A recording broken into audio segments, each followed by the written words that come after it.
We are on the journey to achieving 50,000 subscribers. All I ask is that you like the video, subscribe and turn on the notification bell. I literally can't avoid this video no more. Well, a lot of people have been asking me to do a rotation video for Arena. However, unfortunately this topic is kind of hard to talk about due to the fact rotating in Fortnite in Arena all depends on where you land and what zone you get and how it comes in and so on.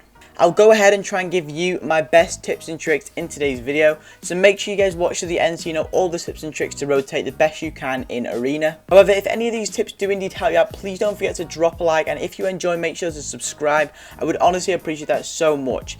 These videos take me hours upon hours to edit, like literally we are talking 8+ hours to edit. So if you could literally take 4 seconds out of your day just to literally like and subscribe, and even 10 minutes of your day just to watch the entire video and share it around to your friends, that would honestly mean the world to me. Without further ado, let's crack into today's video. And also don't forget to use code Opcelo in your Fortnite item shop, and if you do, I love you.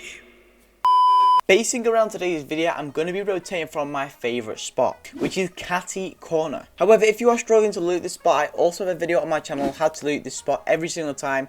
Literally walk away with the guns, that is the shotgun and the shockwave launcher, literally every time. It's amazing, so I definitely recommend checking that out after you've watched this video. Rotating from this spot is honestly so easy. As soon as you learn the tips and tricks I'm going to show you guys today, you will literally be rotating from the spot without no bother. So easy and so simple. I will show you the best possible routes no matter which way the zones come from. These steps always seem to work for me. You don't have to win every game, however, as long as you're getting close, at least top 10, you are definitely doing something right. The last zones are honestly so hard as they are very unpredictable. However, having the shockwave launcher in your inventory is definitely the best rotation strategy for quick and easy rotations.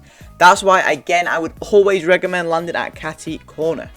The first few zones, like we're talking like between 1 and 3 zones, are very easy to rotate into. Following outside of the zone is definitely the best strategy I use in my own opinion, just for the first 3 zones. Until you get to about the 4th zone, that's when things start to actually pick up in the game. You always want to make sure you box yourself up in the zone and be ready for people to push you. And if they do, they will be 9 times out of 10, they will be a very confident player. And if you remove that confidence from them, they are vulnerable, which leads you able to win the fight. Don't panic, like there's literally no need to panic, just relax and try thinking outside of the box to outplay your opponent. Even if sometimes you have to run away from the fight, it doesn't make you a wimp, it literally makes you a better player as you're outthinking them and being strategically, I'm actually going for placement. If you have a shockwave launcher, exiting fights is honestly so easy. It's literally one impulse or one shockwave and you are out there quicker than they can blink. I mean, unless they've got aimbot, when you impulse you're just going to get crapped them anyways, but still. Around the 6th zone, which is a very close zone depending on your division and arena. The higher division you are, the more people who will be in your endgame. Around the 6th zone, which is a very close zone depending on your division, the higher arena you are, the more people you have in your endgame. Lately, the most endgames have not been very crowded, they've been quite empty, so it's not been too bad in the endgames lately. However, it still gets quite crowded the more divisions you go in, depending on where you are in division. At the moment, the higher division you go, whether you're in division 4, 5 or 6 or even lower, they'll start picking up even more people throughout the divisions as you increase. Getting the zone or getting close to the zone is just based on luck. If you're playing arena trios, you and your team will have to rotate together, so picking up launch pads and saving them for endgame is definitely one of the best things to do, so don't waste launch pads throughout the game as they are very handy in the endgame. However, if you are playing solo arena, which probably most of you are, then I can't stress this enough, make sure to get a shockwave launcher or even the grappler, as they can help in rotation so much too. However, the grappler is very harder to get as literally so many people land there because everyone wants the grappler. I don't know why. Like the shockwave launcher, I would choose that every single day of the week because it is so much better. You can rotate so much better with it. As long as you got RPG bullets, your rotations are going to be so easy. Plus you can go straight through builds with the grappler. You can't shoot through builds, obviously you have to try and grapple onto something, but with the shockwave launcher you can shockwave anywhere in the map. It's so easy and definitely recommend taking that. From my previous arena games, I usually tend to push the zones in the end game later rather than the earlier. That's based on my own preference, as I like to scout my positioning and see where people are before I push into the next zone. Once I'm in the zone, it's normally time to rotate again, so you'll have to rotate as fast as you can to get back into zone. Make sure not to take too much storm damage, because in the end game that can be very critical if you take a lot of storm damage. Yes, it doesn't affect your shield, but because it affects your health, the more damage you take in the storm, the more you're going to panic and the more vulnerable you get per hit of the storm.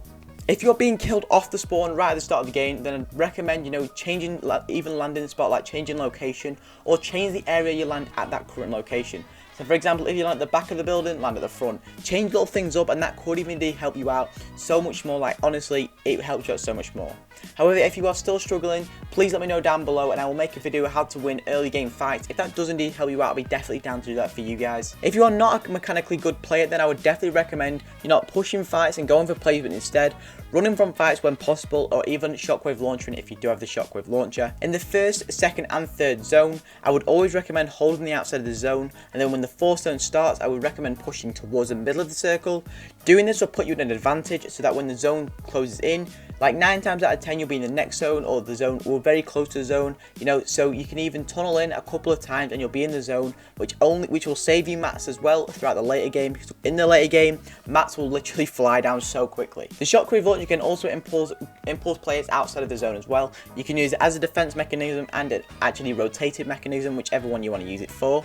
If the player is jumping around trying to shoot you, if you've got no mats left, for example, shooting a shockwave launcher will immediately shoot them outside of the zone, so they can flash straight out the zone, which gives you an easy elim.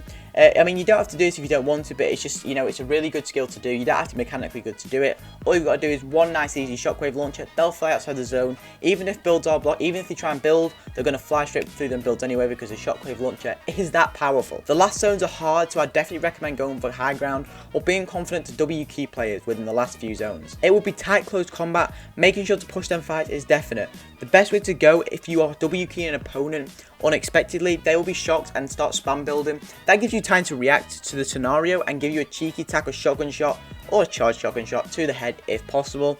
Obviously, I wouldn't recommend, like, you know, pushing fights just because they're there. Try and push a fight, or maybe get a few shots on him with maybe an SMG, or maybe the new rapid fire SMG, which is one of the most overpowered guns in the game. Like, honestly, if you don't know about it, I will definitely do a video on it. Let me know down below, because that gun is honestly so overpowered right now, it's literally mental. But yeah, I would definitely recommend, you know, taking a bit of damage off them and then pushing them later on in the fights, because they're going to be vulnerable, and then once they're weak, they're going to start panicking more, because the lower health you got, the amount of, panicking you'll do will increase, because you're thinking, I've not got the health, I want to shield up, and they're going to be in that same position. So pushing that player when they're low is an easy elim for you. Alrighty then, my dudes, that's going to wrap it up for today's video. If this video did indeed help you out, please make sure you smash that like button and subscribe to the channel with notifications turned on, and make sure you guys are using code Opcelo in that Fortnite shop. But without further ado, I will see you guys in the next video.